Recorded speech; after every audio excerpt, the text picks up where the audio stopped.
அத்தா எல்லாம் மறந்துதான் அந்த குழந்தைய அனாதன்னு சொல்லிடுவாங்க.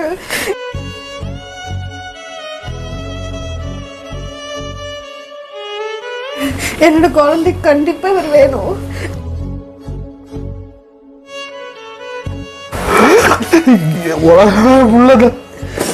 புள்ள இல்லாம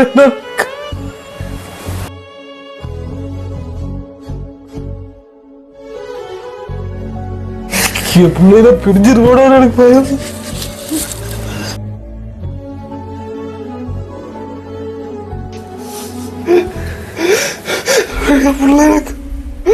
கொஞ்ச நாள் யாருந்த முடியாது இருக்கிறது இல்லை. ஆனா இன்னும் கொஞ்ச நாள் என் பிள்ளை கூட சந்தோஷமா நான் இருந்துட்டு எனக்கு